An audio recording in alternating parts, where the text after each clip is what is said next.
Capítulo 7. Margarita anunció que iba a dar una fiesta, e invitó a 40 personas. La fecha sería 7 días después. Aquella era una oportunidad magnífica. La casa de Margarita se levantaba aislada de las demás y resultaba fácil establecer una vigilancia. Fue, pues, vigilada noche y día durante toda la semana. Las personas de la casa de Margarita entraban y salían como de ordinario, pero no llevaban nada en la mano, y ni ellas ni otras personas trajeron nada a la casa. Todo eso fue comprobado. Era evidente que no se habían llevado raciones para 40 personas. Si a estas se les daba algún alimento, este había tenido por fuerza que ser confeccionado dentro de la misma casa. Es cierto que Margarita salía todas las noches con una canastilla, pero los espías comprobaron que cuando regresaba a casa la canastilla estaba vacía. Los invitados llegaron al mediodía y llenaron la casa. Vino después de ellos el padre Adolfo, y poco después, sin haber sido invitado, llegó el astrólogo. Los espías le habían informado de que ni por la parte delantera ni por la parte de atrás de la casa habían entrado paquetes de ninguna clase. El astrólogo entró en la casa y se encontró con que todos comían y bebían de lo fino, y de que la fiesta seguía adelante de una manera alegre y bulliciosa. Miró a su alrededor y vio que muchos de los buenos bocados y toda la fruta del país y extranjera, a pesar de ser artículos marchitables, estaban en perfecto estado de frescura. Allí no había apariciones, encantamientos ni truenos. El problema estaba sentenciado. Aquello era hechicería. No solo eso, sino que era hechicería de nueva clase, de una clase jamás soñada hasta entonces. Allí había un poder prodigioso, un poder mágico. Decidió descubrir el secreto. El anuncio de una cosa semejante resonaría por el mundo todo, alcanzaría a los países más remotos, paralizaría de asombro a todas las naciones y llevaría su nombre a todas partes, haciéndolo famoso eternamente. ¡Qué suerte maravillosa, qué suerte prodigiosa! Solo con pensar en gloria semejante se mareaba. Toda la concurrencia le abrió paso. Margarita le ofreció cortésmente asiento. Úrsula ordenó a Gottfried que trajese una mesa especial para el astrólogo. Luego le puso ella misma los manteles y el servicio y le preguntó qué era lo que quería. Tráigame usted lo que bien le parezca, dijo el astrólogo. Los dos criados le trajeron cosas que había en la despensa, y, al mismo tiempo, le trajeron vino blanco y vino tinto, una botella de cada clase. El astrólogo, que probablemente no había visto en su vida cosas tan finas, se escanció un cubilete de vino tinto, se lo bebió, se escanció otro y empezó a comer con buen apetito. Yo no esperaba ver allí a Satanás. Hacía más de una semana que ni le había visto ni había oído hablar de él, pero, de pronto, se presentó. Yo lo advertí por la sensación de siempre, aunque no podía verlo a causa de la concurrencia que se interponía entre nosotros.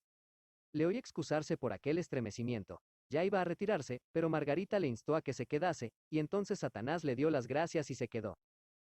Margarita lo fue llevando por todas partes, presentándolo a las muchachas, a Madeline y a algunas de las personas mayores. Se oyeron por todas partes cuchicheos. Es el joven forastero del que tanto hemos oído hablar y al que no hemos podido poner la vista encima, porque casi siempre está fuera. Válgame Dios, querida, y qué hermoso es. ¿Cómo se llama? Felipe Traum. Qué bien le sienta ese apellido. Téngase en cuenta que Traum quiere decir, en alemán, ensueño, en qué se ocupa. Dicen que estudia para sacerdote. Lleva la fortuna en su cara, ese llegará a cardenal. Y así por el estilo. Se ganó en el acto las simpatías. Todos estaban ansiosos de que se lo presentasen y de hablar con él. Todos advirtieron de pronto la temperatura agradable y reconfortante que allí reinaba y se preguntaban la causa, porque veían por sus propios ojos que en el exterior de la casa el sol daba igual que antes y que el cielo se hallaba limpio de nubes, pero nadie adivinaba, como es natural, la verdadera razón. El astrólogo había bebido su segundo cubilete y se escanció otro más.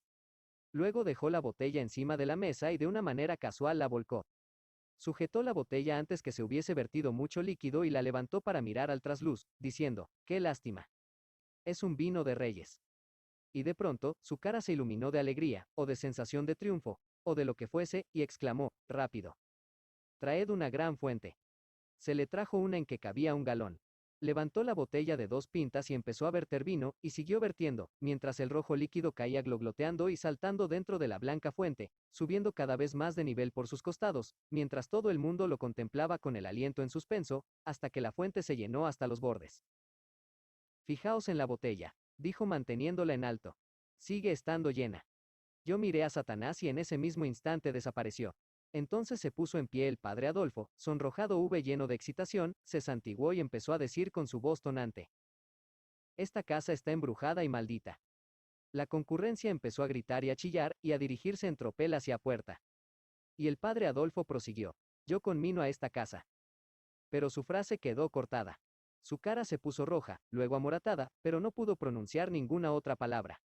Entonces vi yo a Satanás, convertido en una película transparente, infiltrarse dentro del cuerpo del astrólogo, y entonces este alzó la mano y dijo, en apariencia con su propia voz: esperad, y quedaos donde estáis. Todos se detuvieron en el sitio mismo. Traed un embudo. Úrsula, temblorosa y asustada, lo trajo, y entonces el astrólogo lo colocó en el gollete de la botella, levantó la gran fuente y empezó a trasegar de nuevo el vino a donde antes estaba. La concurrencia le veía hacer con ojos dilatados por el asombro, porque sabían que antes que empezas a trasegar el vino dentro de la botella ya ésta se encontraba completamente llena. El astrólogo vació todo el contenido de la fuente dentro de la botella y luego miró sonriente por toda la habitación, glogloteó de risa y dijo con indiferencia: esto no es nada. Cualquiera es capaz de hacerlo. Yo puedo hacer mucho más con los poderes de que dispongo. Estalló por todas partes un grito de terror. Oh Dios mío, está poseído del demonio. Todos se abalanzaron tumultuosamente hacia la puerta, quedando muy pronto la casa vacía de todos, salvo los que vivían en ella, nosotros y Madeline. Nosotros, los muchachos, estábamos en el secreto de todo, y lo habríamos dicho si eso nos hubiera sido posible, pero no podíamos. Nos sentíamos muy agradecidos a Satanás por acudir a nosotros con tan eficaz ayuda en el momento en que la necesitábamos. Margarita estaba pálida y llorando. Madeline parecía petrificado, lo mismo que Úrsula, pero quien peor estaba era Gottfried, que no se podía tener en pie de tan débil y asustado. Porque ya sabéis que pertenecía a una familia de brujas, y lo pasaría mal si sospechasen de él. En ese momento entró Inés paseándose como si tal cosa, con expresión compungida, y quiso refregarse contra Úrsula y que ésta la acariciase. Pero Úrsula tuvo miedo del animalito y se apartó, aunque dejando ver que con ello no quería hacerle ningún desaire. Úrsula sabía muy bien que no sacaba nada de mantenerse en relaciones de tirantez con una gata como aquella. Pero nosotros, los muchachos, tomamos en nuestros brazos a Inés y la acariciamos, pensando que Satanás no se habría mostrado amigo suyo si no tuviera una buena opinión de la gata, y aquello era para nosotros suficiente garantía. Satanás parecía tener confianza en todo aquello que no estaba dotado de sentido moral. Fuera de la casa, los invitados, acometidos de pánico, se desparramaron en todas direcciones y huyeron en un estado lamentable de terror. Fue tal la algarabía que armaron con sus carreras, sollozos, chillidos y griterío, que no tardó la aldea entera en salir en tropel de sus casas para ver lo que había ocurrido, formando una gran multitud en la calle, empujándose y apartándose unos a otros en medio de gran excitación y terror. Entonces apareció el padre Adolfo y todos se abrieron formando dos muros. Lo mismo que cuando se apartaron las aguas del Mar Rojo.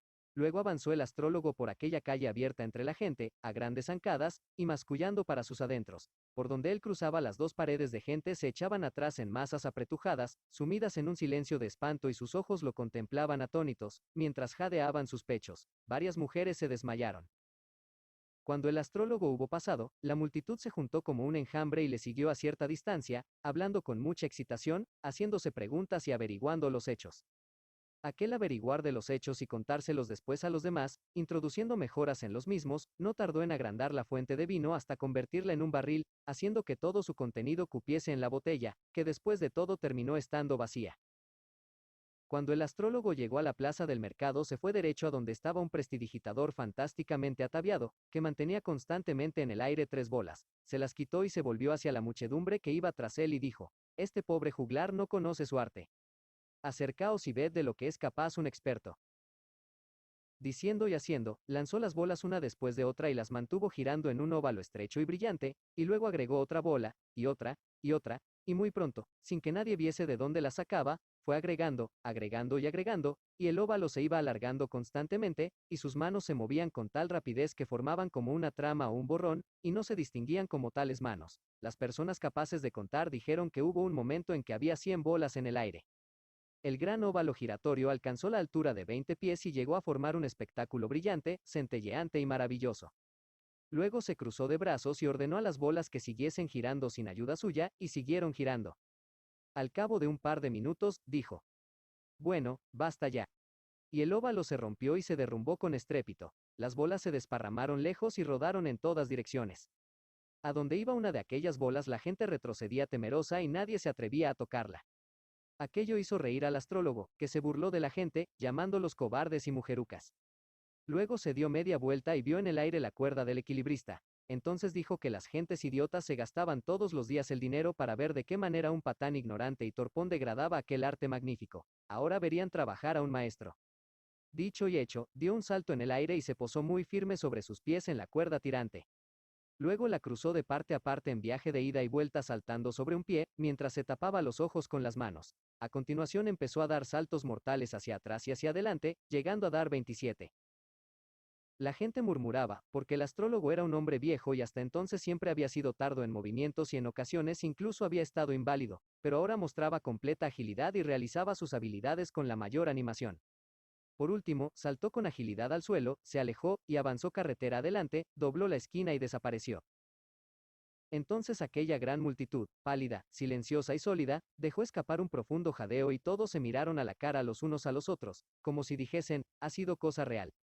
¿Lo vio también usted, o fui yo solo en verlo, mientras soñaba?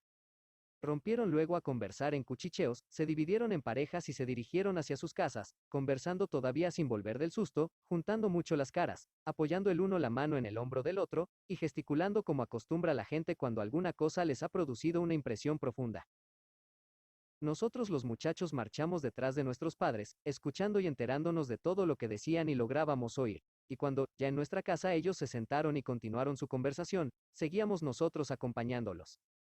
Todos estaban de humor sombrío, porque, según decían, podía tenerse por seguro que caería un desastre sobre la aldea después de tan espantosa visita de brujas y demonios.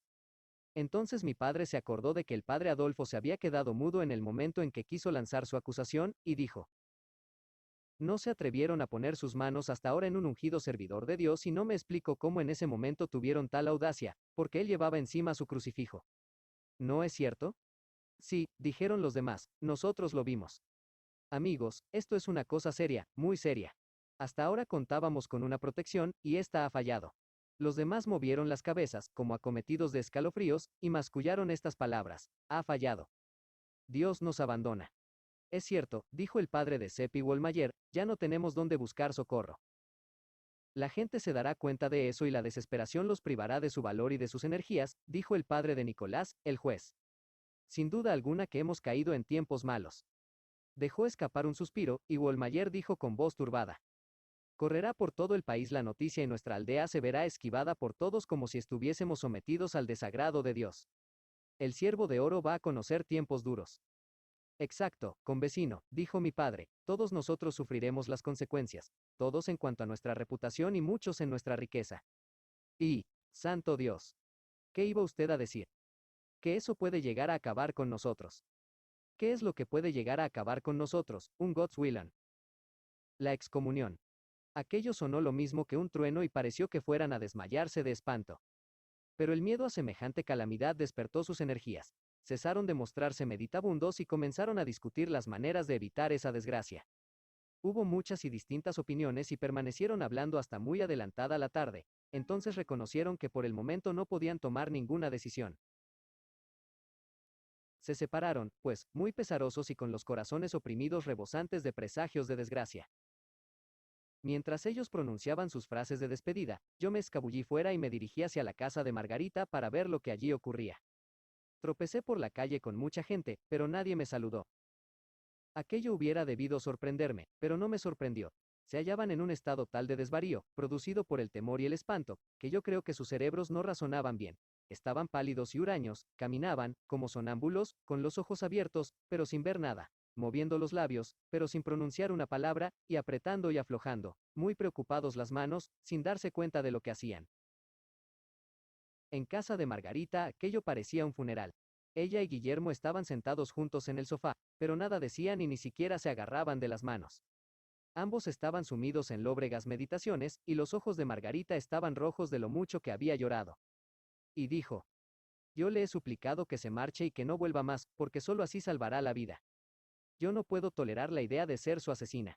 Esta casa está embrujada y ninguno de sus moradores se salvará del fuego. Pero él se empeña en no marcharse, y se perderá con todos los demás. Guillermo dijo que no se marcharía, que si había peligro para ella, su sitio estaba allí, y allí permanecería. Al oírle Margarita se echó de nuevo a llorar, y aquello me resultó tan doloroso que me habría alegrado de no encontrarme allí. De pronto llamaron a la puerta y entró Satanás, alegre, juvenil y hermoso, y con él entró aquella atmósfera espirituosa que traía siempre, y con ella cambió todo. No dijo una sola palabra de lo que había ocurrido, ni de los temores espantosos que tenían helada la sangre en los corazones de la comunidad. Empezó a hablar y chacharear sobre toda clase de temas alegres y agradables, y casi enseguida habló de música, golpe habilísimo que acabó de sacudir el abatimiento de Margarita, reanimándola y despertando completamente su interés. Jamás había oído ella hablar de una manera tan bella y tan inteligente sobre aquel tema, y se sintió tan elevada y tan hechizada que sus sentimientos encendieron su rostro y salieron fuera en sus palabras. Guillermo lo advirtió, y no dio muestras de hallarse tan complacido como hubiera debido estarlo. Satanás se desvió entonces hacia la poesía y recitó algunas, y lo hizo de manera excelente, y Margarita volvió a mostrarse encantada, y otra vez Guillermo dio muestras de que aquello no le agradaba como hubiera debido agradarle, pero esta vez Margarita lo advirtió y sintió remordimientos. Yo caí dormido aquella noche, a los sones de una música agradable, el tamborileo de la lluvia en los cristales de la ventana y el apagado retumbo de los truenos lejanos. Muy avanzada la noche, llegó Satanás, me despertó y me dijo, acompáñame. ¿Dónde quieres que vayamos? A cualquier parte, con tal de estar contigo. Se produjo entonces un vivísimo resplandor solar y me dijo, esa es China. Aquello fue para mí una gran sorpresa, produciéndome una especie de borrachera de vanidad y de alegría al pensar que había ido tan lejos, muchísimo más lejos que ninguna otra persona de nuestra aldea, sin exceptuar a Bartel Sperling, que tan engreído estaba con sus viajes. Huroneamos por aquel imperio durante más de media hora y vimos el conjunto del mismo. Los espectáculos que presenciamos fueron maravillosos, unos eran bellos y otros demasiado horribles de recordar. Por ejemplo, pero más adelante podré entrar a contarlo, y también contaré por qué razón eligió Satanás a China para esta excursión, en lugar de cualquier otro lugar. Si ahora lo hiciese, interrumpiría con ello mi relato. Dejamos, por último, de revolotear y nos posamos en tierra. Nos posamos en una montaña desde la que se dominaba el inmenso panorama de una cordillera, de pasos, valles, llanuras y ríos, con ciudades y aldeas que dormitaban a la luz del sol, y allá en el extremo límite, una pincelada de mar azul. Era un cuadro sereno y ensoñador, hermoso a los ojos y descansado para el espíritu. Si todos nosotros tuviésemos la posibilidad de realizar un cambio como aquel siempre que lo deseamos, el mundo resultaría un lugar en que la vida sería mucho más fácil, porque el cambio de escenario es como un descargar el peso del alma trasladándolo al otro hombro, y con ello se destierra al mismo tiempo la vieja y abrumadora fatiga del espíritu y del cuerpo. Permanecimos conversando, y yo tenía la idea de intentar reformar a Satanás, convenciéndole de que debía llevar una vida mejor. Le hablé de todas aquellas cosas que había hecho y le supliqué que en adelante fuera más considerado y no siguiese haciendo desdichadas a las personas. Le aseguré que yo sabía muy bien que él no se proponía hacer ningún daño, pero era preciso que se decidiese a pensar en las consecuencias posibles de una cosa antes de lanzarse a ella de aquel modo impulsivo y al azar que él tenía por costumbre. De ese modo no causaría tales disturbios. No le lastimó aquella manera mía, llana, de hablar. Pareció únicamente divertido y sorprendido y me dijo: ¿cómo? ¿Que yo hago las cosas al azar? Pues no, jamás las hago al azar. ¿Que me detenga a meditar en las consecuencias posibles? ¿Qué necesidad tengo de ello? Yo conozco siempre por adelantado las consecuencias que se van a producir. Pues entonces, Satanás, ¿cómo es posible que hagas lo que haces? Bien, te lo voy a decir, y haz por comprenderlo si te es posible. Perteneces a una raza curiosa. Todos los hombres sois una máquina de sufrimiento y una máquina de felicidad combinadas. Ambas actividades funcionan juntas armónicamente, con precisión fija y delicada, y sobre el principio de toma y daca. Si un departamento de esos dos produce una felicidad, el otro departamento está preparado para transformarla mediante un dolor y una aflicción, quizá mediante una docena. En muchísimos casos las vidas de los hombres están divididas casi de una manera igual entre la felicidad y la infelicidad. Cuando no se da ese caso, predomina la infelicidad siempre, jamás la felicidad. Hay casos en los que la conformación y la manera de ser de un hombre son tales que basta su máquina de dolor para realizar casi toda la tarea necesaria. Esa clase de hombres cruzan por la vida ignorantes casi de lo que es la felicidad. Cuanto tocan, cuanto hacen, les acarrea una desgracia. ¿No has conocido tú gentes de esa clase? ¿Verdad que para esa clase de personas la vida no es una ventaja? No lo es, en efecto, es tan solo un desastre. Hay ocasiones en las que la maquinaria del hombre le hace pagar con años de aflicción una hora de felicidad. ¿No lo sabes? Pues ocurre con alguna frecuencia. Luego te citaré uno o dos casos. Pues bien, la gente de tu aldea no equivalen a nada para mí, lo sabes, ¿verdad? Yo no quise hablar con entera franqueza y le contesté que lo venía sospechando. Pues bien, es cierto que nada significan para mí. Y no es posible que puedan significar nada. La diferencia que nos separa a mí y a ellos es abismal, inconmensurable. Ellos carecen de intelecto. ¿Que carecen de intelecto? No tienen nada que se le parezca. Más adelante examinaré eso que el hombre llama su inteligencia y te daré detalles de ese caos. Entonces verás y comprenderás. Los hombres nada tienen de común conmigo. No hay punto de contacto entre nosotros. Ellos tienen pequeños sentimientos estúpidos y pequeñas vanidades, impertinencias y ambiciones. Su estúpida y minúscula vida no es más que una carcajada, un suspiro y un extinguirse. Carecen de sentido. El único que tienen es el sentido moral. Voy a mostrarte lo que quiero decir. Aquí tenemos una araña roja, que no abulta ni lo que la cabeza de un alfiler. ¿Te cabe en la cabeza que un elefante se interese en esta arañita, que se preocupe de si es o no es feliz, de si es rica o pobre, de si su novia corresponde o no a su amor, de si su madre está enferma o sana, de si la consideran a ella en sociedad o no la consideran, de si sus enemigos la han de aplastar o sus amigos la han de abandonar, de si sus esperanzas se han de marchitar o sus ambiciones políticas fracasarán, de si morirá en el seno de su familia o morirá abandonada y despreciada en tierra extranjera? Estas cosas no pueden ser nunca importantes para el elefante. Nada significan para él. El elefante es incapaz de achicar sus simpatías hasta reducirlas al tamaño microscópico de la araña roja. Para mí el hombre es lo que la arañita roja para el elefante. El elefante nada tiene que decir en contra de la araña. Le es imposible descender a un nivel tan remoto. Yo nada tengo que decir contra el hombre. El elefante es indiferente. Yo soy indiferente. El elefante no se molestaría por jugar una mala pasada a la arañita. Quizás se le ocurriese hacerle un servicio, si podía hacérselo de paso y no le costase nada. Yo he hecho favores a los hombres, pero no les he jugado malas pasadas. El elefante vive un siglo. La arañita roja, un día.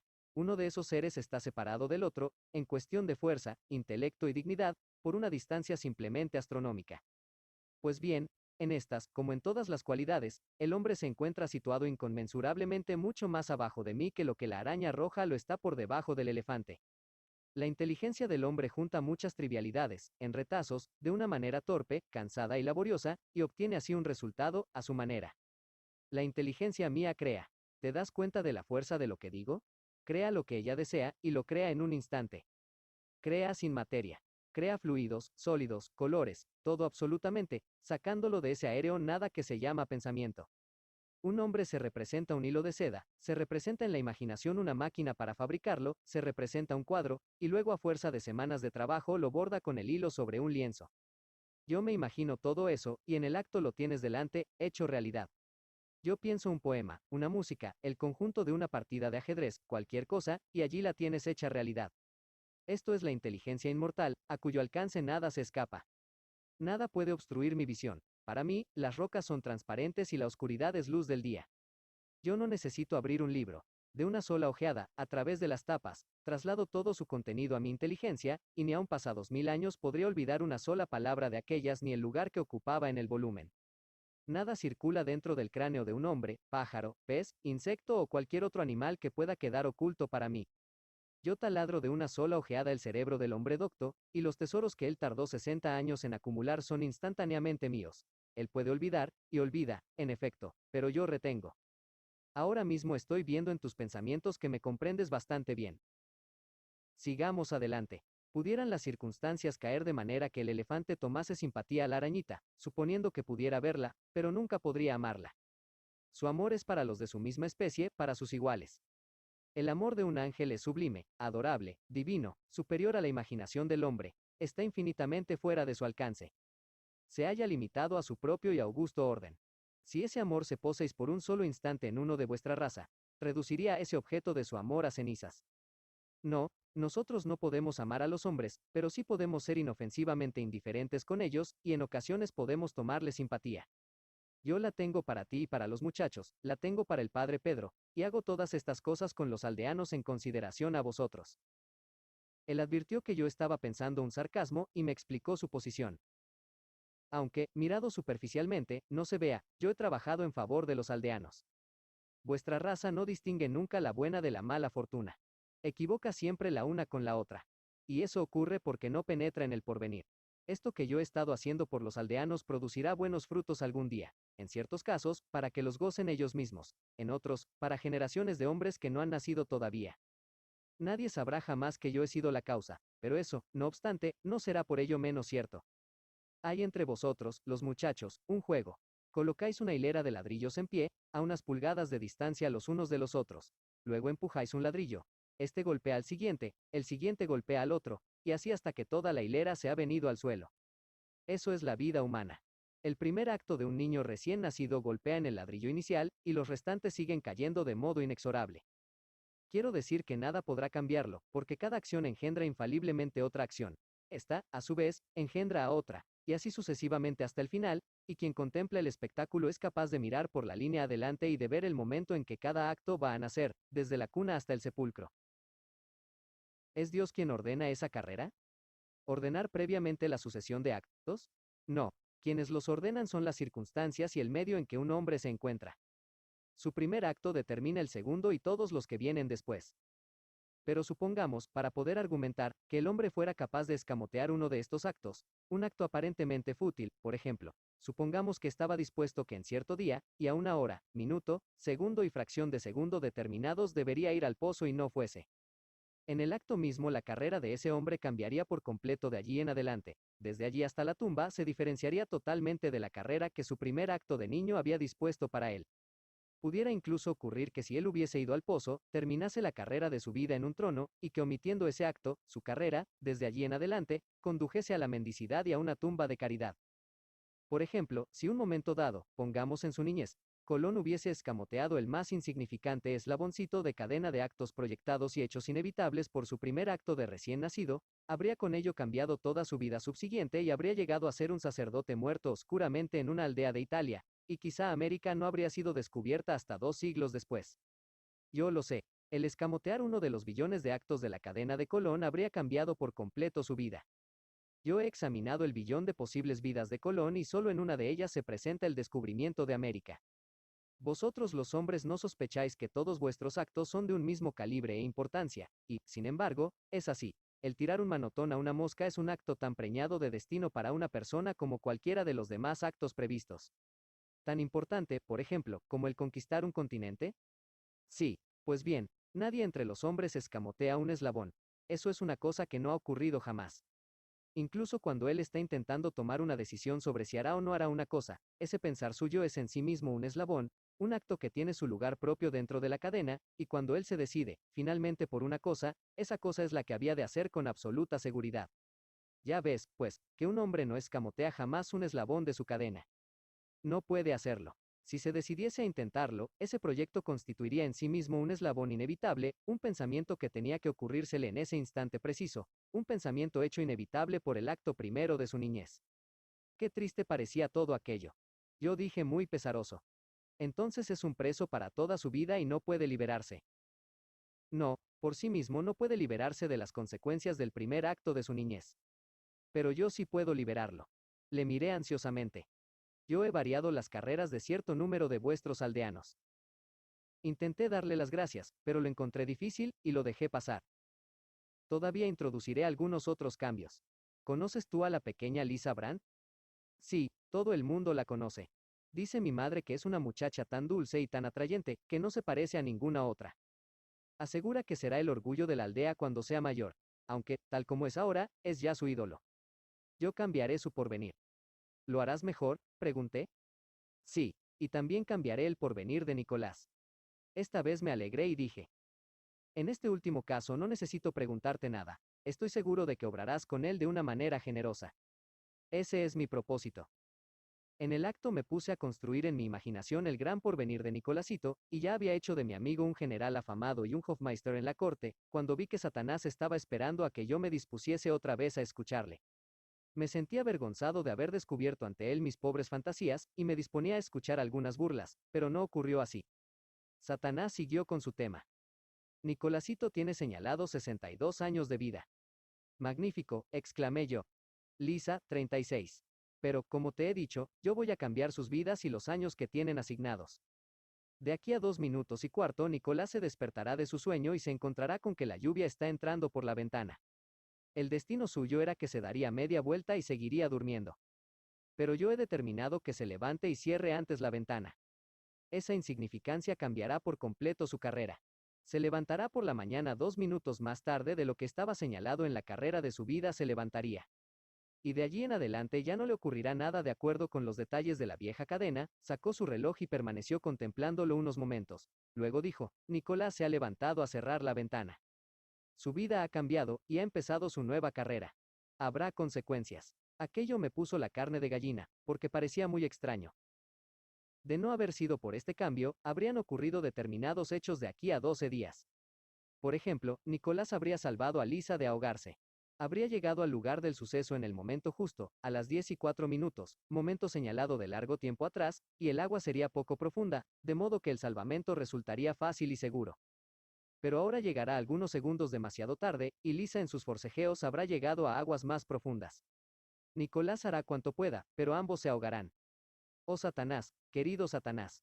Grité, mientras se me llenaban los ojos de lágrimas. Sálvalos. No permitas que ocurra eso. Se me hace intolerable el perder a Nicolás, que es mi más querido compañero de juegos y amigo. Piensa, además, en la pobre madre de Lisa. Me agarré a él, le insté y supliqué, pero siguió inconmovible. Me hizo sentar otra vez, y me dijo que tenía que oír su explicación. He cambiado la vida de Nicolás, y eso ha hecho cambiar también la vida de Lisa. Si no hubiese hecho eso, Nicolás habría salvado a Lisa, y luego se habría resfriado por el remojón. Se habría producido entonces una de esas fantásticas y desconsoladoras fiebres escarlatinas que atacan a vuestra raza y los efectos posteriores habrían sido dolorosos. Nicolás habría permanecido en cama durante 46 años, paralítico como un tronco, ciego, sordo, mudo, pidiendo noche y día que viniera la muerte a liberarlo. ¿Quieres que vuelva a hacer que su vida sea la de antes? Oh, no, no, por nada del mundo. Déjala, por caridad y compasión, de ese modo. Sí, es mejor. Puesto a cambiar un eslabón de su vida, con ningún otro cambio podía hacerle un favor tan grande. Tenía 1 billón de posibles cursos de su vida, pero ninguno de ellos era digno de vivirse, todos ellos estaban cargados de miserias y desastres. De no haber sido por mi intervención, él habría llevado a efecto su hazaña valerosa de aquí a 12 días, una hazaña que se realizaría en 6 minutos, y obtendría como recompensa los 46 años de dolor y sufrimiento de que he hablado. Se trata de uno de los casos a que me refería antes, cuando dije que hay ocasiones en las que un acto que produce a quien lo ejecuta una hora de felicidad y de propia satisfacción se paga con años de sufrimiento, se paga o se castiga. Yo me pregunté de qué porvenir quedaría salvada la pobre Lisa su temprana muerte. Él contestó mi pensamiento. La librará de 10 años de dolor y de lento restablecimiento a consecuencia de un accidente, y luego 19 años de enfangamiento, vergüenza, depravación y crimen, y de acabar en manos del verdugo. De aquí a 12 días morirá. Si estuviese en manos de su madre, ésta le salvaría la vida.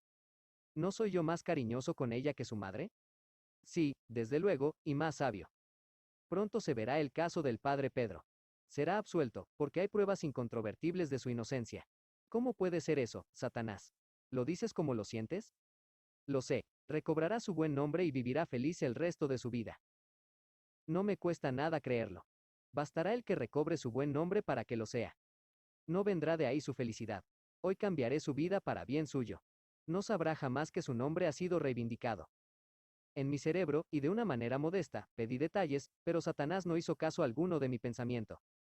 Acto continuo saltó mi pensamiento al astrólogo, y me pregunté dónde andaría en ese momento. En la luna, contestó Satanás, en tono tembloroso, que yo tomé por glogloteo de risa.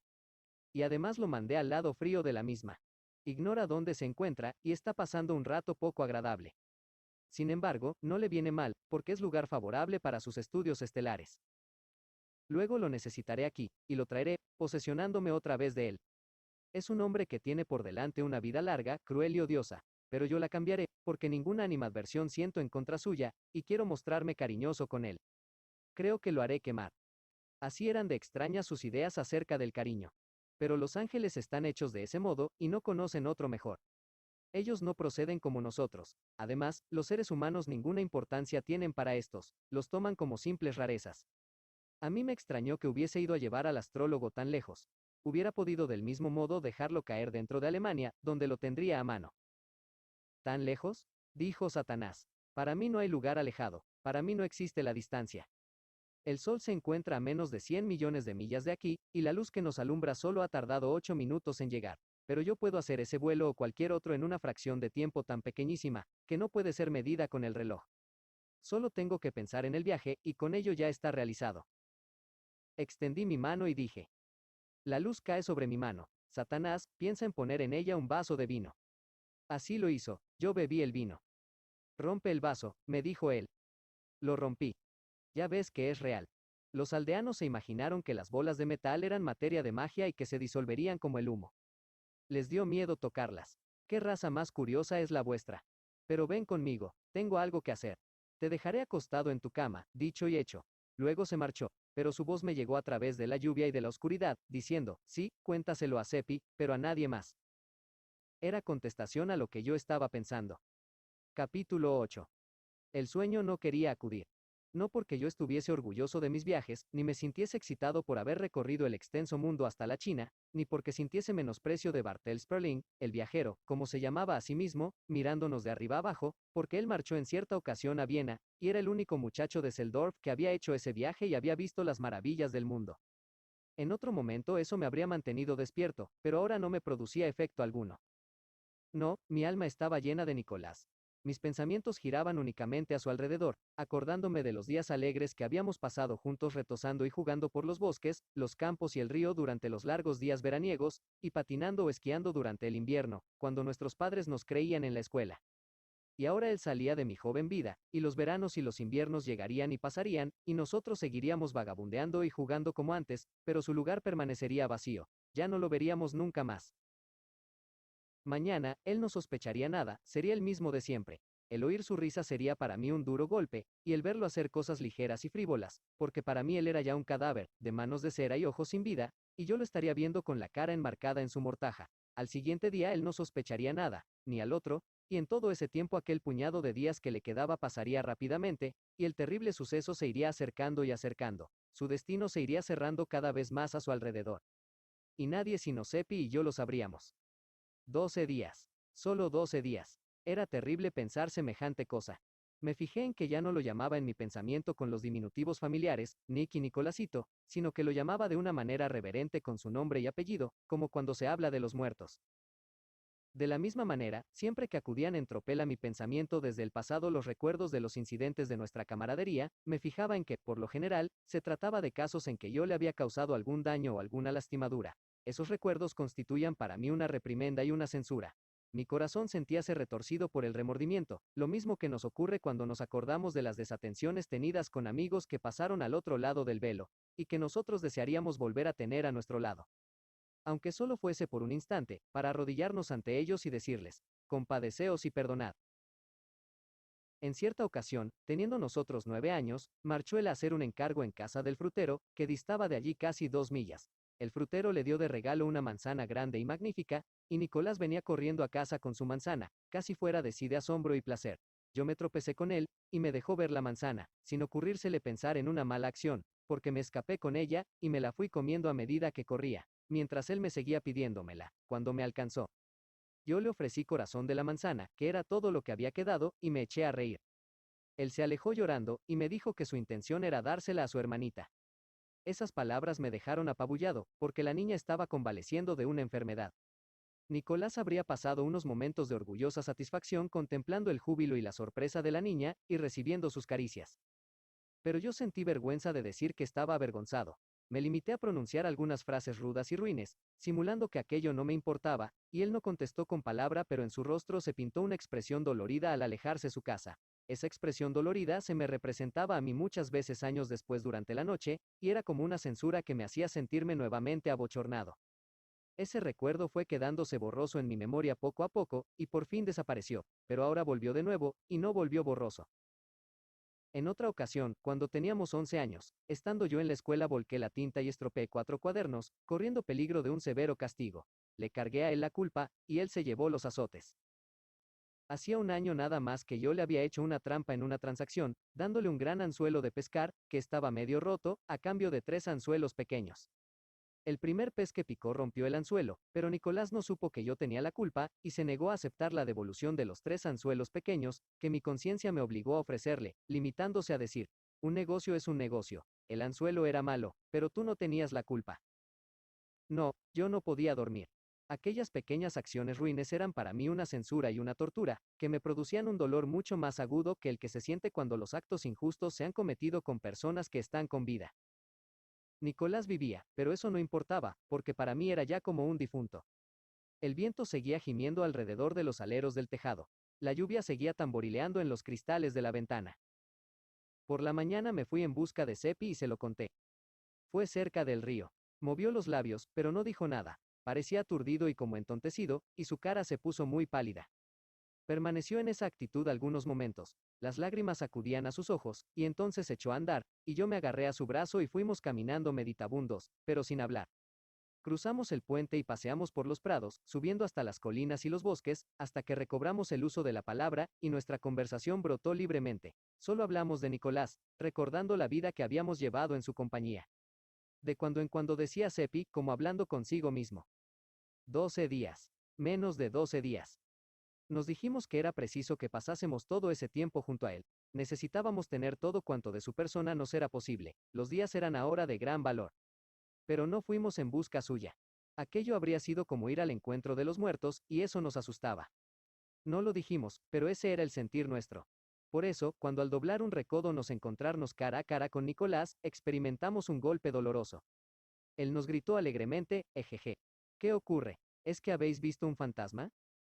No lográbamos articular palabra, pero tampoco tuvimos ocasión de hacerlo. Nicolás estaba dispuesto a hablar por todos. Acababa de encontrarse con Satanás, y eso lo traía muy alegre. Satanás le había contado nuestro viaje a China, y él le había suplicado que le hiciese hacer un viaje, y Satanás se lo había prometido. Había de ser un viaje a un país lejanísimo, maravilloso y bello. Nicolás le había pedido que nos llevase también a nosotros, pero él le contestó que no, que quizá nos llevase a nosotros alguna vez, pero no ahora. Satanás vendría a buscarlo el día 13, y Nicolás contaba ya con impaciencia las horas. Aquel era el día fatal. También nosotros estábamos contando ya las horas. Fuimos caminando millas y millas, siempre por senderos que habían sido los preferidos por nosotros cuando éramos pequeños, y esta vez no hicimos otra cosa que hablar de los viejos tiempos. Toda la alegría estaba de parte de Nicolás. Nosotros no conseguíamos librarnos de nuestro abatimiento. El tono que empleábamos hablando a Nicolás era tan extraordinario, cariñoso, tierno y nostálgico, que él lo advirtió y quedó complacido. A cada momento lo hacíamos objeto de pequeñas muestras de cortesía respetuosa y le decíamos, espera, permíteme que lo haga yo por ti. Y esto le satisfacía muchísimo también. Yo le regalé 7 anzuelos, todos los que yo tenía, y le obligué a tomarlos. Seppi le dio su cortaplumas nuevo y una peonza zumbadora pintada de rojo y amarillo, expiaciones de trampas que le había hecho en otro tiempo, según supe más tarde, y de las que probablemente ya no se acordaba Nicolás. Estos detalles le conmovieron, y no acababa de creer que nosotros le quisiésemos tanto. El orgullo y la gratitud que sintió por esa conducta nuestra nos llegó al alma, porque no nos los merecíamos. Cuando nos despedimos, marchaba él radiante, asegurándonos que jamás había pasado un día más feliz. Mientras caminábamos hacia casa, dijo Seppi. Nosotros lo apreciamos siempre, pero nunca tanto como ahora, cuando vamos a perderlo. El siguiente día y todos los demás pasamos todo el tiempo que tuvimos disponible con Nicolás, y completamos ese tiempo con el que nosotros, y él, hurtábamos al trabajo y a otras obligaciones. Esta conducta nos valió a los 3 fuertes reprimendas y algunas amenazas de castigo. 2 de nosotros nos despertábamos todas las mañanas con un sobresalto y un estremecimiento, diciendo a medida que corrían los días, solo quedan 10, solo quedan 9, solo quedan 8, solo quedan 7. Siempre estrechándose el plazo. Nicolás se mantenía constantemente alegre y feliz, muy intrigado al ver que nosotros no nos sentíamos lo mismo. Recurría a toda su inventiva para idear medios de alegrarnos, pero su éxito era ficticio. Se daba cuenta de que nuestra jovialidad no nacía del corazón, y de que las carcajadas que lanzábamos siempre tropezaban con alguna obstrucción, experimentaban algún daño y acababan convertidas en un suspiro.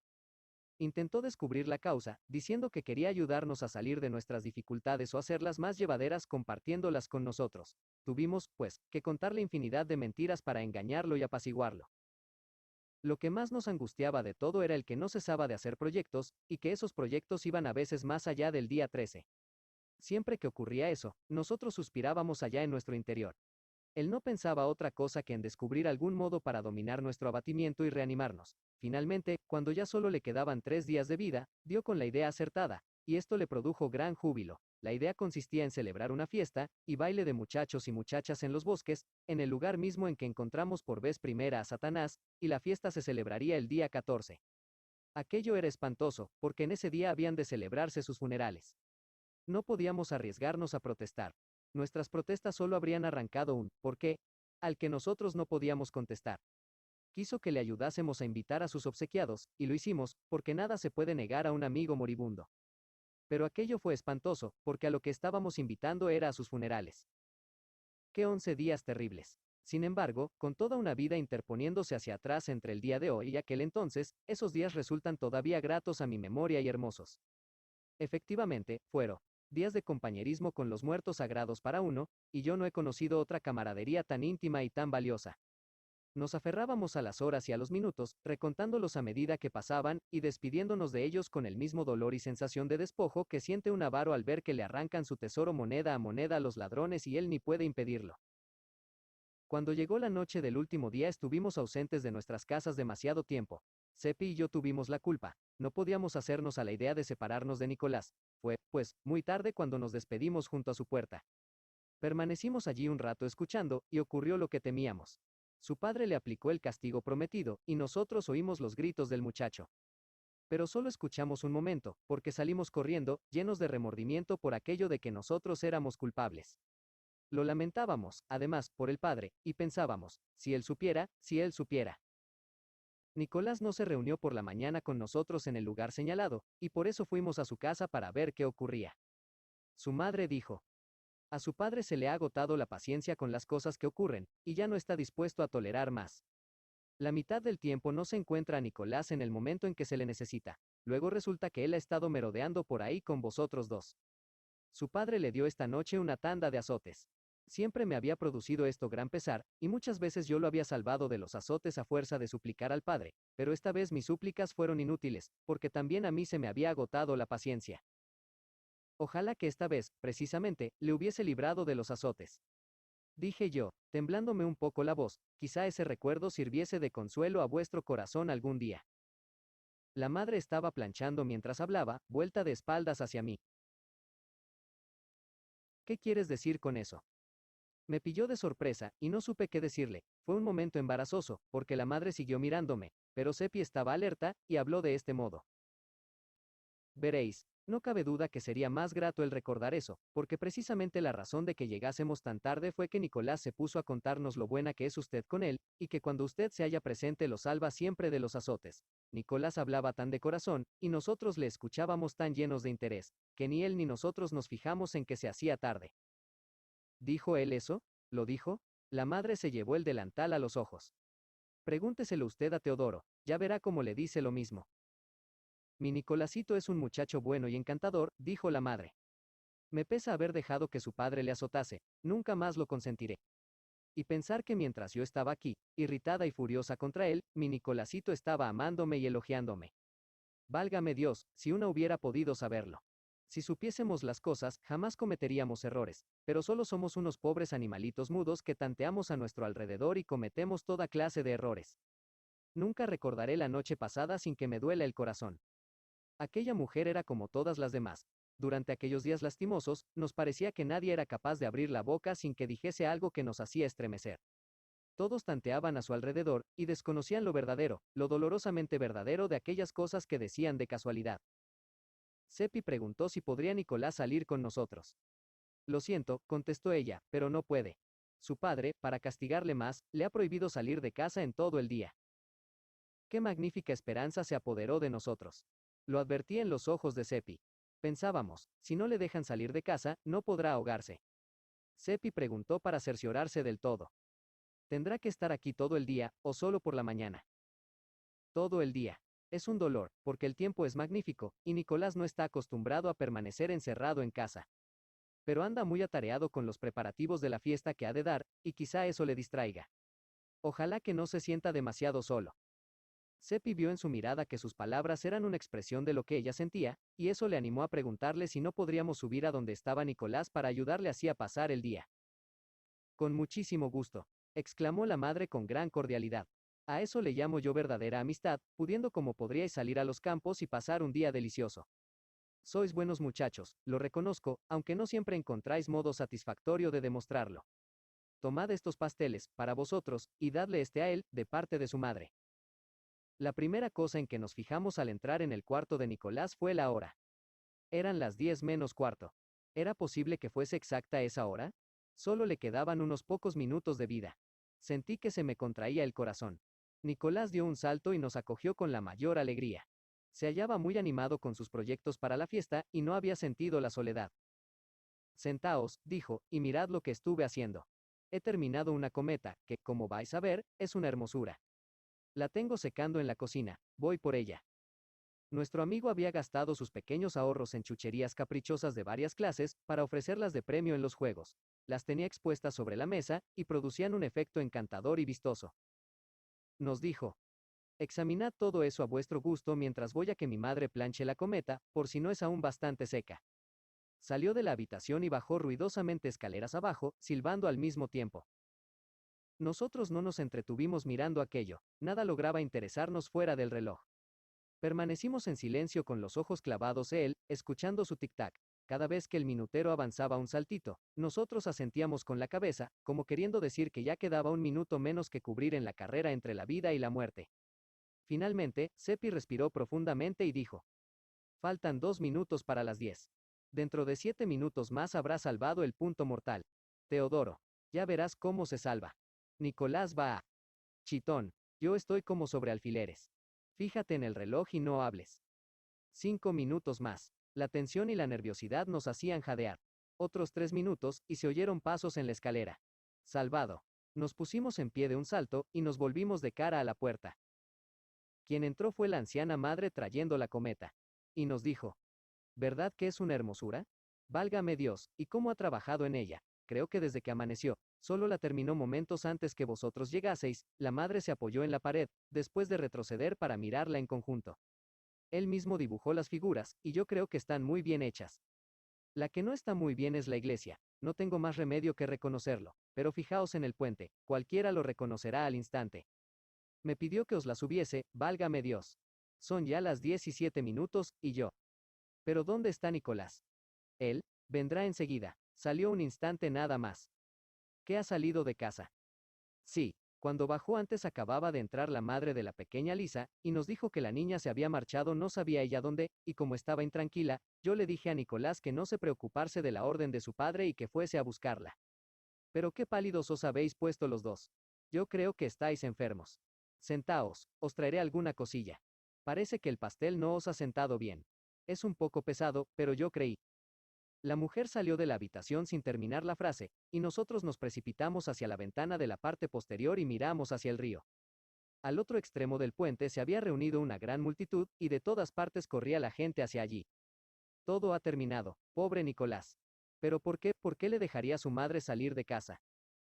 Retírate de ahí, dijo Seppi medio sollozando. Ven rápidamente, no será imposible aguantar el espectáculo de la madre, dentro de 5 minutos ya lo sabrá. Pero no pudimos eludirlo. La madre se tropezó con nosotros cuando empezaba a subir las escaleras, trayendo en la mano bebidas cordiales. Nos hizo volver a entrar, sentarnos y tomar aquella medicina. Acto continuo se quedó mirando el efecto que nos había producido, y no quedó satisfecha. Nos hizo, pues, esperar, y no cesó de censurarse a sí misma por habernos hecho comer aquel pastel indigesto. Y poco después ocurrió lo que nosotros temíamos tanto. Se oyó fuera ruido de pasos y arrastre de pies, entrando luego solemnemente gran cantidad de personas que venían con la cabeza descubierta, y que depositaron encima de la cama los cuerpos de los dos muchachos ahogados. ¡Oh Dios mío! Gritó llorando la pobre madre, y cayó de rodillas y enlazó con sus brazos a su hijo muerto, y empezó a cubrirle la húmeda cara de besos. He sido yo la que le envió, he sido yo la causante de su muerte. Si yo hubiese obedecido y le hubiese mantenido dentro de casa, no habría ocurrido esto. He sido justamente castigada. Anoche le traté de un modo cruel, cuando me suplicaba a mí, su propia madre, que fuese su amiga. Siguió hablando y hablando de esta manera, y todas las mujeres lloraban, se compadecían de ella y se esforzaban por consolarla, pero ella no podía perdonarse lo que había hecho, y no admitía consuelos. Siguió repitiendo que si ella no lo hubiese mandado fuera de casa, su hijo seguiría ahora bien y con vida, habiendo sido ella la causante de su muerte. Esto demuestra la tontería que cometen las gentes cuando se censuran a sí mismas por cualquier cosa que han hecho. Satanás lo sabía, y por eso dijo que no ocurre nada que la primera acción de vuestra vida no haya dejado ya dispuesta, y hecho inevitable, de modo, pues, que por iniciativa propia vuestra no os es posible nunca alterar el plan o realizar un acto que rompa uno de los eslabones. Acto continuo oímos alaridos, y Frau Brandt se abrió desatinadamente paso por entre la multitud. traía las ropas en desorden y la cabellera suelta y se arrojó sobre su hija muerta, lanzando gemidos, besándola y dirigiéndole frases tiernas y cariñosas. Al rato se puso en pie, casi agotada por los ímpetus de su apasionada emoción. Apretó el puño y lo levantó hacia el cielo. Su cara, empapada de lágrimas, tomó una expresión dura y rencorosa, y dijo: durante cerca de 2 semanas he tenido sueños, presentimientos y premoniciones de que la muerte me iba a arrebatar lo que para mí tenía mayor valor, y yo me he arrastrado día y noche y día, por el polvo, delante de Dios, rogándole que se apiadase de mi hija inocente y que la guardase de todo mal, y aquí la respuesta de Dios. Ya veis. Dios había salvado a la niña de un mal, pero la madre lo ignoraba. Se enjugó las lágrimas de los ojos y de las mejillas, permaneció un rato inclinada, mirando a la niña con ojos muy abiertos, acariciándole la cara y los cabellos con las manos. De pronto habló otra vez con el mismo tono rencoroso: no hay compasión alguna en el corazón de Dios. Jamás volveré a rezar. Levantó y apretó contra su pecho a la niña muerta, y salió de allí, mientras la multitud se echaba atrás abriéndole paso, muda de espanto por las terribles palabras que acababan de oír. Pobre mujer aquella. Es cierto, como había dicho Satanás, que nosotros no sabemos distinguir la buena de la mala suerte, y que constantemente tomamos la una por la otra. De entonces acá he oído yo a muchas personas pedir a Dios que salvase la vida de algunos enfermos. Yo no lo he hecho nunca. Ambos funerales se celebraron al mismo tiempo en nuestra pequeña iglesia, al siguiente día. Todos se hallaban allí presentes, incluso los invitados a la fiesta. También estaba allí Satanás, y eso estaba puesto en razón, porque era obra suya el que hubiesen tenido lugar aquellos funerales. Nicolás se había marchado de esta vida sin absolución, y se realizó una colecta para decir misas, a fin de sacarlo del purgatorio. Solo se reunieron los 2/3 del dinero necesario, y los padres iban a tratar de pedir prestado lo que faltaba, pero Satanás se lo dio. Nos dijo en secreto que no existía el purgatorio, pero que él había contribuido a fin de que los padres de Nicolás y sus amigos se ahorrasen dificultades y angustias. A nosotros nos pareció muy bien aquella acción suya, pero él nos dijo que a él no le costaba nada el dinero. Llegados al cementerio, un carpintero al que la madre de la pequeña Lisa debía 50 moneditas de plata por trabajos hechos el año anterior, embargó el cadáver. La madre no había podido pagar hasta entonces aquella deuda, y tampoco podía pagarla ahora. El carpintero se llevó el cadáver a su casa y lo tuvo 4 días en su bodega. En todo ese tiempo la madre no salió de aquella casa, llorando y suplicándole. Entonces el carpintero enterró a la niña en el patio del ganado de un hermano suyo, sin ninguna ceremonia religiosa. Esto hizo enloquecer de dolor y de vergüenza a la madre, que abandonó sus tareas y recorrió diariamente la población, maldiciendo al carpintero y blasfemando de las leyes del emperador y de la iglesia, dando con ello un espectáculo lamentable. Sepi suplicó a Satanás que interviniese, pero éste le contestó que el carpintero y los demás eran miembros de la raza humana y actuaban perfectamente desde el punto de vista de esa clase de animal. Intervendría, desde luego, si descubriese a un caballo actuando de ese modo, y nosotros deberíamos informarle si acaso tropezábamos con un caballo que se conducía como ser humano, porque él entonces se lo impediría. Nosotros creímos que aquello era pura ironía, porque, como es natural, no existía caballo semejante. Pero al cabo de algunos días descubrimos que a nosotros se nos hacía insoportable el dolor de aquella pobre mujer, y pedimos a Satanás que examinase los distintos cursos posibles de su vida, para ver si no podía darle uno nuevo, mirando por el bien de ella. Nos contestó que el curso más largo de sus distintas vidas posibles le daba 44 años, y el más breve, 21, y que ambos estaban cargados de dolores, hambres, frío y sufrimiento. Lo único que él podía hacer en beneficio de esa mujer era el permitirla escamotear cierto eslabón de allí a 3 minutos, y nos preguntó si queríamos que lo hiciese. Era un plazo de tiempo muy breve el que teníamos para decidir. La excitación nerviosa nos dejó destrozados, y antes que pudiéramos dominarnos y preguntar detalles, nos dijo que el plazo iba a terminar pocos segundos después, por eso jadeamos de pronto. Hazlo. Ya está hecho, dijo, ella iba a doblar una esquina. La hice volver atrás. Esto ha cambiado el curso de su vida. ¿Y qué ocurrirá ahora, Satanás? Ya está ocurriendo lo que ha de ocurrir. Se ha trabado de palabras con Fisher, el tejedor. Fisher, llevado de su ira, realizará lo que sin este accidente no habría llevado a cabo.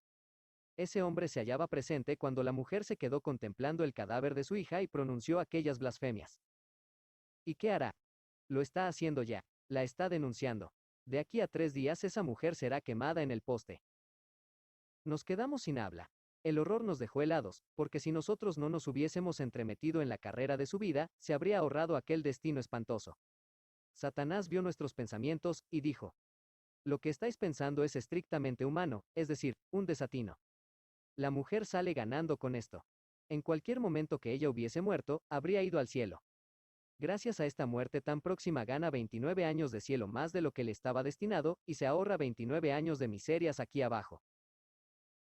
Un momento antes habíamos estado diciéndonos rencorosamente que nunca más solicitaríamos favores de Satanás para amigos nuestros, porque no parecía saber otra manera de portarse amablemente con una persona si no era matándola, pero ahora cambiaba todo el aspecto del caso, y nos alegrábamos de lo que habíamos hecho, sintiéndonos plenamente felices al recordarlo. Al cabo de un rato empecé yo a sentirme turbado pensando en Fisher, y le pregunté tímidamente, ¿acaso este episodio cambia también el curso de la vida de Fisher, Satanás? ¿Qué si lo cambia? Claro que sí, radicalmente. Si él no se hubiese tropezado hace unos momentos con Frau Brandt, habría muerto el año próximo, de 34 años, ahora vivirá hasta los 90, y llevará una vida muy próspera y feliz, tal como marchan las vidas humanas. Nosotros sentimos gran júbilo y orgullo en lo que habíamos hecho en favor de Fisher, y esperábamos que Satanás simpatizase con estos sentimientos, pero no dio señal alguna de simpatizar, y eso nos produjo desasosiego. Esperamos que él hablase, pero no habló. Por eso, y para enjugar nuestra preocupación, tuvimos que preguntarle si aquella buena suerte de Fisher no tendría ningún inconveniente. Satanás meditó un momento en el problema, y dijo después con cierta vacilación: Pues veréis, el tema es delicado. Bajo los diversos cursos posibles de vida que antes tenía ese hombre, al final iría al cielo. Nos quedamos boquiabiertos de espanto. Oh Satanás. Y dentro de este. Ea, no os angustiéis de esa manera. Vosotros intentasteis con toda sinceridad hacerle un favor. Eso debe consolaros. Válganos Dios, válganos Dios. Eso no puede servirnos de consuelo. Deberías habernos dicho las consecuencias de lo que hacíamos, y entonces nuestra conducta habría sido otra. Pero nuestras palabras no le impresionaron. Jamás había sentido él pena ni pesar, e ignoraba en qué consistían, o al menos lo ignoraba de una manera verdaderamente práctica. Solo sabía de esas cosas teóricamente, es decir, intelectualmente. Como es natural, eso no aprovecha. Es imposible obtener otra cosa que una noción vaga e incompleta de tales cosas como no sea por experiencia. Nos esforzamos todo cuanto pudimos en hacerle comprender la cosa tan espantosa que había realizado, y de qué manera quedábamos nosotros complicados en ella, pero no pareció que llegase a penetrar bien en el asunto. Aseguró que él no le concedía importancia al lugar a donde iría a parar Fisher. En el cielo no lo echarían de menos, porque allí eran muchos. Intentamos hacerle ver que se salía por completo del tema, que Fisher, y no los demás, era el indicado para decidir sobre la importancia de la cuestión, pero todo fue inútil. Dijo que le tenía sin cuidado Fisher, y que los Fisher abundaban muchísimo. Un momento después pasó por el otro lado del camino Fisher. El verlo nos dio mareos y desmayos, recordando la condenación que le esperaba y de la que nosotros éramos la causa. Y qué inconsciente marchaba de todo cuanto le había ocurrido. Se advertía en lo elástico de su caminar y en lo vivaz de sus maneras que estaba muy contento por la mala jugarreta que le había hecho a la pobre Frau Brandt. A cada momento volvía la cabeza para mirar por encima del hombro hacia atrás, como quien esperaba algo. En efecto, muy pronto vino en la misma dirección Frau Brandt, entre corchetes y amarrada con cadenas tintineantes. Tras ella marchaba el populacho, mofándose y gritando: blasfema y hereje. Entre aquellas gentes había convecinas y amigas suyas de tiempos más felices. Algunas de esas personas intentaron golpearla, y los corchetes no se tomaban todo el trabajo que hubieran podido a fin de impedírselo. Oh Satanás, impídeselo. Se nos escapó esta exclamación antes de recordar que no podía interrumpir aquello ni por un solo instante sin cambiar todo el curso posterior de sus vidas. Pero dio un ligero soplido, con los labios en dirección a la gente, y ésta empezó a vacilar y tambalearse, pretendiendo agarrarse con las manos al espacio vacío. Acto continuo se desbandaron y huyeron en todas direcciones, dando alaridos, como si fuesen víctimas de un sufrimiento intolerable. Había bastado aquel pequeño soplo para romper a cada uno de ellos una costilla. No pudimos menos de preguntar si con aquello había cambiado el curso posterior de la vida de aquellas personas. Por completo. Algunas han ganado años, otras los han perdido. Algunas se beneficiarán de distintas maneras por el cambio, pero solo esas pocas. No preguntamos si nuestra iniciativa había traído a algunas de esas personas la misma suerte que al pobre Fisher. No quisimos saberlo. Creímos firmemente en el deseo que tenía Satanás de favorecernos, pero empezábamos a perder confianza en su juicio. Entonces empezó a desaparecer, dejando paso a otros intereses, aquella ansiedad nuestra cada vez mayor de hacer que revisase el curso de nuestras vidas y que sugiriese mejoras en las mismas. Toda la aldea se vio envuelta en una tempestad de chismorreos durante un par de días a propósito del caso de Frau Brandt y de la misteriosa calamidad que había caído sobre la multitud. Cuando compareció al juicio, el local se hallaba atiborrado de gente. Fue cosa fácil dejarla convicta de sus blasfemias porque había pronunciado una y otra vez aquellas palabras terribles, y se negó a retractarse de ellas. Cuando se le advirtió que estaba poniendo en peligro su vida, contestó que le harían un favor quitándosela, que no la quería para nada, que prefería vivir en el infierno con los diablos de profesión que no con sus imitadores en la aldea. La acusaron de que había roto aquellas costillas por arte de hechicería, preguntándole si no era una bruja. Ella contestó mofándose: no, os dejaría con vida ni siquiera 5 minutos a ninguno de vosotros, hipócritas malvados, si yo tuviese esos poderes.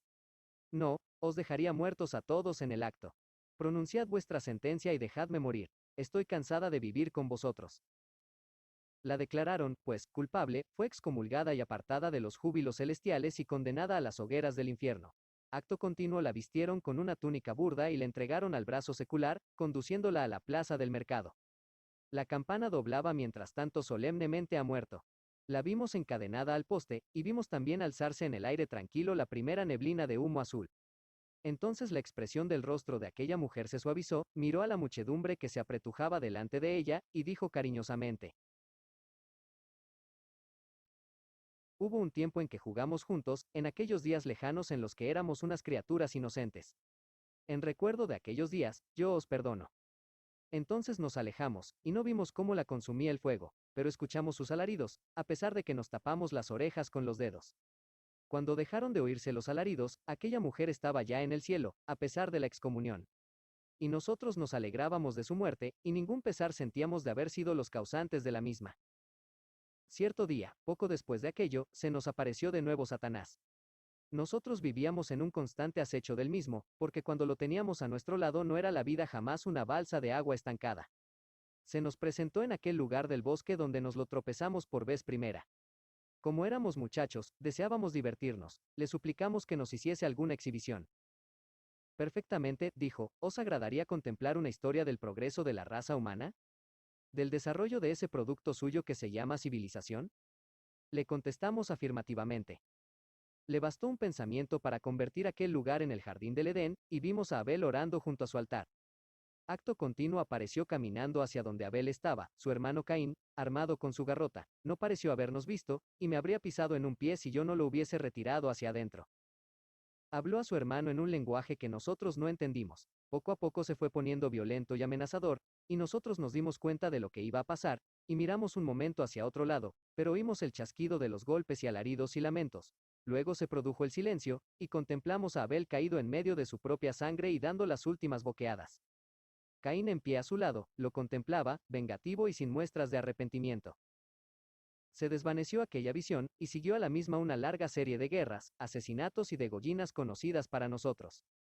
Vino luego el diluvio y vimos el arca balanceándose de un lado para otro en las aguas tormentosas y a lo lejos, veladas y confusas por la lluvia, unas montañas altísimas. Satanás dijo: el progreso de vuestra raza no fue satisfactorio. Ahora tendrá otra oportunidad. Cambió la escena, y contemplamos a Noé, pasado del vino. Acto continuo, aparecieron Sodoma y Gomorra, con la tentativa para descubrir allí 2 o 3 personas respetables. Según palabras de Satanás, vino después Lot con sus hijas, dentro de la caverna.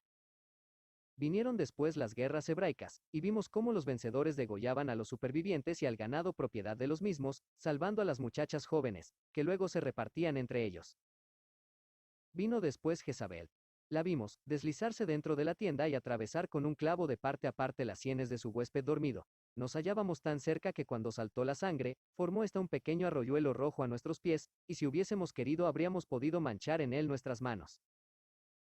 Vinieron luego las guerras egipcias, las guerras griegas, las guerras romanas, que dejaron la tierra empapada con horrendos manchones de sangre. Vimos las traiciones de que los romanos hicieron víctimas a los cartagineses, y el espectáculo repugnante de la degollina de este pueblo valeroso. Vimos también a César invadir Britania, no porque este pueblo bárbaro le hubiese hecho daño alguno, sino porque quería sus tierras, y César anhelaba conceder las bendiciones de la civilización a sus viudas y huérfanas, según explicó Satanás. Después de eso nació la cristiandad. Entonces desfilaron por delante de nosotros largas épocas europeas, y vimos de qué manera la cristiandad y la civilización avanzaron de la mano durante esas épocas, dejando en su estela el hambre, la muerte, la desolación y los demás signos del progreso de la raza humana, según hizo notar Satanás. En todo momento vimos guerras, más guerras, y siempre guerras, por Europa, por todo el mundo. Unas veces en el interés particular de las familias reales, dijo Satanás, y otras para aplastar a alguna nación débil. Jamás ningún agresor inició una guerra con móviles limpios. No existe una guerra de esa clase en la historia de la raza humana. Ya habéis visto, dijo Satanás, el progreso de vuestra raza hasta el día, y no tenéis más remedio que confesar que es maravilloso, a su modo. Ahora es preciso que hagamos ver el porvenir. Satanás nos mostró matanzas más terribles por la cantidad de vidas destruidas, más devastadoras por los artefactos de guerra empleados, que todo cuanto habíamos visto. Ya veis, dijo, que vuestro progreso ha sido constante. Caín asesinó con una garrota. Los hebreos cometieron sus asesinatos con dardos y espadas. Los griegos y los romanos agregaron la armadura protectora y las bellas artes de la organización militar y del generalato. Los cristianos agregaron los cañones y la pólvora. De aquí a algunos siglos habrán perfeccionado hasta tal punto la eficacia mortal de sus armas de matanza, que no tendrán todos los hombres más remedio que confesar que sin la civilización cristiana habría seguido siendo la guerra hasta el fin de los tiempos una cosa pobre y fútil.